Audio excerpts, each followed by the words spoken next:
Hey everyone, my name's Devin Moreno, and today I wanted to go into a deep dive of what exactly is a poor quality tenant.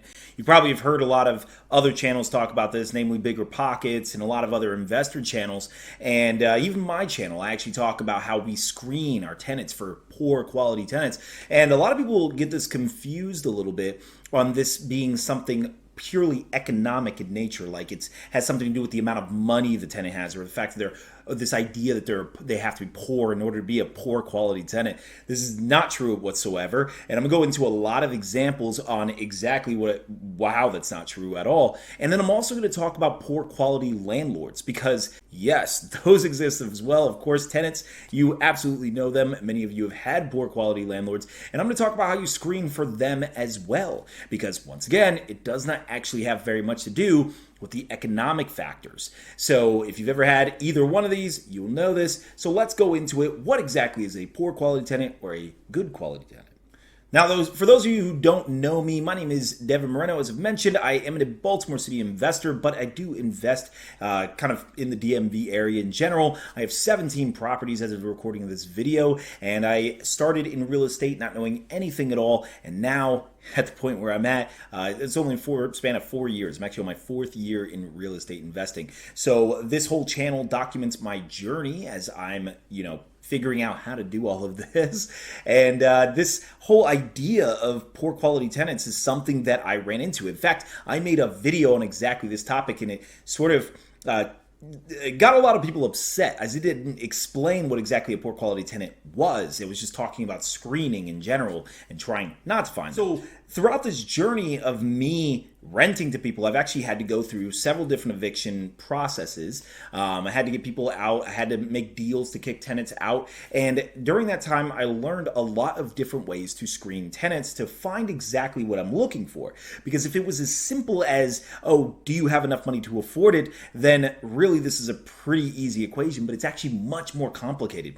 You see, a good quality or poor quality tenant is actually talking about the relationship between the landlord and the tenant, and really, will the tenant honor the lease and the agreement to the landlord. See, even if the tenant were to pay rent every single month because they could afford it whatsoever, they could still destroy the place, still disobey the rules, still be a complete nightmare, constantly calling about every single little thing possible. Let's say the house is in beautiful condition, it still won't even matter. Maybe they just are constantly a nuisance to the property in some other ways. Maybe they're bothering the neighborhood, constantly calling in complaints from cops or the city. So not maybe them calling it, but someone calling it on your tenant. And so all of these things still factor into the equation of a poor quality tenant. In fact, as one example of why this has absolutely nothing to do about whether or not they're in poverty or rich, I actually have one tenant who made $176,000 a year. He actually was an executive at a casino in the area, and I rented to him thinking, what could go wrong? Now, the person did have a very low credit score, 476 to be exact, and I should have been alarmed by this, but he just got this job at the casino. I did actually confirm he did actually, in fact, have this job, so nothing to worry about, right? No, well, it was actually a nightmare. He's one of the tenants I had to get out of there as quickly as possible, make a deal with him to run out of the place. Otherwise, I basically had to evict him. He stopped paying rent pretty quickly, but even if not, he brought an illegal dog, and then, basically that dog just tore up the place. So that became a huge problem. And I honestly he had constant excuses for why it is he couldn't make the rent payments on time and everything like that. And the owner of the house ended up paying $3,000 fixing all the damage that he left behind after leaving early the lease.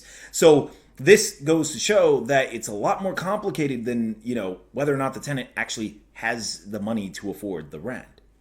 Another example of this poor quality tenant relationship is actually the condition of which they keep the house. I actually had one tenant whom completely trashed the place, and he trashed it not in the sense that they intentionally destroyed it. They just were so filthy that they ended up bringing in lots of rats and roaches into the house. Now, they didn't particularly mind, as crazy as that sounds, and the neighbors were actually the ones who got involved. And so this is sort of that whole thing where I was talking about neighbors complaining to tenants. I actually received several fines from the city all the time. Now keep in mind, this tenant never complained and paid the rent on time every month, but they were a complete pain in the ass, and therefore I didn't want anything to do with them, and I really wanted them out of the house. And of course, it was a bit of a problem when I had to clean up the place. So this is just two different examples, and a lot of landlords will know how to screen for these different examples. If you are interested in how to do that, I do talk about it on my channel at length. I'm actually very good at screening tenants, and I can show you how to do this. If you are interested in some mentorship in how to screen for your tenants, feel free to email me in the description below, and I will show you how to do that. But now, for many of you, might be wondering what exactly is a poor quality landlord, because that's a thing as well. So a poor quality landlord is kind of the reverse. They don't honor the relationship on their end of the lease. This actually happens to what I like to call accidental landlords. And accidental landlords are landlords who are renting out their property, and let's say they lived in the property for a long period of time, and then they decided to move out, go somewhere else. Now they want to rent it. But the problem is they didn't actually analyze the rental as a business. So their mortgage is insanely high compared to the amount of rent they're receiving. Now, to the tenant, it really doesn't matter what the mortgage is. That's not their problem. And I agree with that. It isn't their problem. And so you have a lot of these accidental landlords having like 15-year mortgages where their mortgage payments are absurdly high. They're renting the place for like $2,200 and their mortgage is like $2,000. Well, you can't properly allocate for vacancy, maintenance, and all of that. So you run into this problem where, yeah, the landlord might actually have enough money, but they feel like constantly stressed by the fact that they're paying their mortgage plus this mortgage, and now they have all these maintenance things that get in the way, and then they don't want to do it. They're constantly nickeling and diming the tenant. This is not necessarily a money problem. In fact, I have one example where a landlord whom I was doing property management for, she said she was putting her kid through college, and that's the reason that she couldn't afford to fix the boiler for their heat for the tenant. So this tenant and her child was supposed to, and this is November, by the way, this tenant and her child are supposed to live in this house with no heat because the landlord can't afford it right now and has to put their kid through college. Look, I was like, it is absurd. So of course we moved them out of the property. I didn't manage for them again. In fact, there are a lot of different preliminary criteria that I have for when I manage properties. For those of you who don't know, I do manage properties for others under certain criteria, but I mostly only manage for investors. And it's exactly for this reason. A lot of these accidental landlords, they'll have these 15-year mortgages or basically they just didn't analyze the place as a rental and they're not keeping enough of that allocation for the maintenance involved. And then, of course, we can always talk about the slumlords. There are a lot of slumlords out there who just simply don't care, but these people are actually very easy to screen for. So tenants out there, if you want to screen for a slumlord, just simply look at the condition of the property. If it's not very well taken care of, then they're not going to exactly change their habit necessarily for you. So in this case, absolutely get out of there. These are examples of poor quality landlords whom could easily afford to make all the repairs. They're making plenty of money maybe, but they're either not analyzing it as a business or they just simply don't care. So as you can see in both sides of the equation, it's not how poor the person is. It's money management issues. It's a lot of just simply not honoring the lease, all of that. Now let's talk about one big last item. If a tenant suddenly has an emergency or anything like that, does that suddenly make them a poor quality tenant just because they didn't pay once or are late, maybe a few times?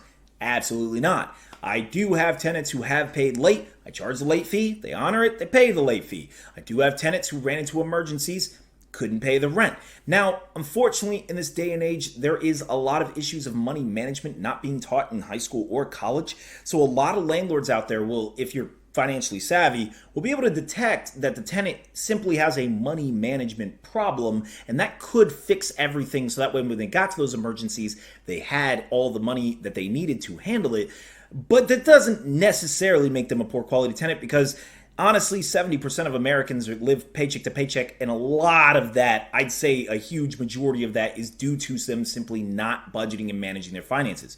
We all know that one friend where if they just stop buying or spending the way that they're constantly buying and spending, that they would be fine. But instead, they're living well above their means.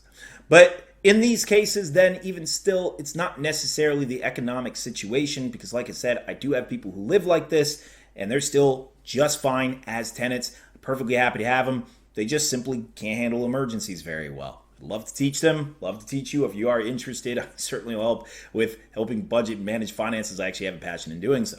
Well, anyway, I hope that cleared up a lot of the misconceptions about poor quality landlords and tenants. So if you have any questions, let me know. Comment below, and I will talk to you all very soon.